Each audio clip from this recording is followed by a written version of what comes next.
All India बार examination को लेकर के अभी तक जो डिलेमा चल रहा है और वो चलेगा जब तक सुप्रीम कोर्ट कोई भी डिसीजन पास नहीं कर देते, तब तक आप सभी लोगों को वेट करना ही करना पड़ेगा।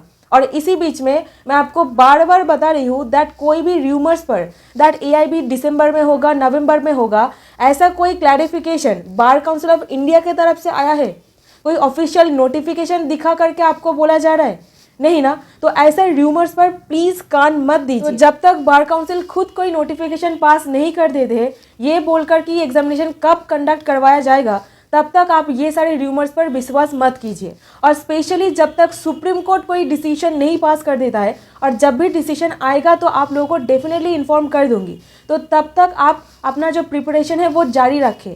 और कुछ कमेंट्स मिल रहा है दैट एआईबी नहीं होगा तो प्रिपरेशन काहे का, ठीक है, बट एआईबी नहीं होगा ये आपको कैसे पता चला फर्स्ट ऑफ ऑल। और सेकेंडली, अगर एग्जामिनेशन कंडक्ट होगा, अगर इसी बीच में कोई नोटिफिकेशन आता है, तब अगर आप प्रिपरेशन सही से नहीं लिए हो तब क्या होगा? और इसी बीच में thank you so much to the Uttar Pradesh bar council, क्योंकि उत्तर प्रदेश बार काउंसिल के वजह से जो सारे कैंडिडेट्स अपना ऑल इंडिया बार एग्जामिनेशन क्लियर कर चुके हैं उनको सर्टिफिकेट ऑफ प्रैक्टिस, जिसको सीओपी बोला जाता है, उनको सर्टिफिकेट ऑफ प्रैक्टिस मिलना चाहिए, बट उनको नहीं मिल रहा है क्योंकि उत्तर प्रदेश बार काउंसिल धड़ाधड़ सर्टिफिकेट ऑफ प्रैक्टिस इशू कर रहे हैं without doing any kind of verification. जो डॉक्यूमेंट्स है इनका जेन्युइननेस क्या है, ट्रस्ट वर्दीनेस क्या है, ये ना देख करके सर्टिफिकेट ऑफ प्रैक्टिस इशू करते चले जा रहे हैं। तो इसीलिए ये notification bar council of India निकाले हैं। मतलब अगर कोई फॉल्स डॉक्यूमेंट दिखा दे तो उत्तर प्रदेश बार काउंसिल मतलब उनको सर्टिफिकेट ऑफ प्रैक्टिस इशू कर देंगे। और ऐसा बहुत सारा केसेस आ रहा है। 5 साल 3 साल मेहनत करेंगे नहीं और उनको एडवोकेट बनना है फॉर्ज डॉक्यूमेंट लेकर के, ठीक है।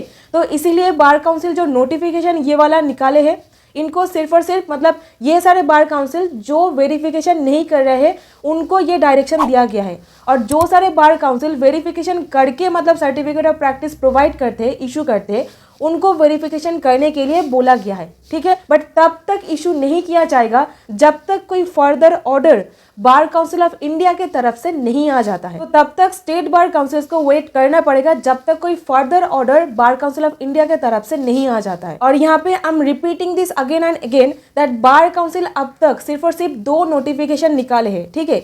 एक नोटिफिकेशन टेंडर नोटिफिकेशन जहाँ पे बताया गया है इस बार एग्जामिनेशन दोनों मोड में ऑनलाइन प्लस ऑफलाइन मोड में कंडक्ट किया जाएगा, और ये रहा वो टेंडर नोटिफिकेशन। और दूसरा नोटिफिकेशन जो सिलेबस रिलेटेड था, मतलब कौन सा एरिया से आपको क्वेश्चन पूछा जाएगा, जो मैं इस वीडियो में डिटेल में आपको बता चुकी हूँ कहाँ से क्वेश्चन पूछा जाएगा, कौन सा एरिया से कितना क्वेश्चन आएगा, मतलब टोटल 19 सब्जेक्ट्स में से कौन सा सब्जेक्ट से कितना क्वेश्चन, कहाँ से 10 क्वेश्चन, कहाँ से 8 क्वेश्चन, ऐसा करके पूछा जाता है। तो ये वीडियो में मैं डिटेल में बता रखी हूँ, तो आप इसको चेक कर सकते हो। और अभी तक कोई भी एग्जाम रिलेटेड और रजिस्ट्रेशन रिलेटेड कोई भी नोटिफिकेशन नहीं आया है, सो प्लीज र्यूमर्स पर ध्यान मत दीजिए।